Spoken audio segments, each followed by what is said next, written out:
अब देखें उसी तजुर्बे को हम अंधेरे में जो है स्क्रीन पर एक टॉर्च की शुआ लेकर देखते हैं।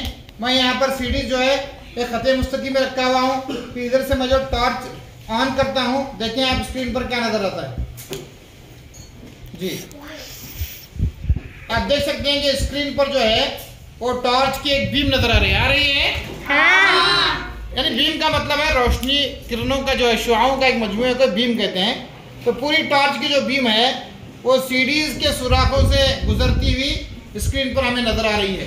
जब हम किसी सीडी को थोड़ा हटाते हैं तो आप देख सकते हैं कि वहां पर अंधेरा आ गया, यानी रोशनी वहां पर नहीं गिर रही। जब हम फिर दोबारा उसको अपने रास्ते पर लेते हैं अपनी जगह पर, तो फिर क्या हो रहा है, दोबारा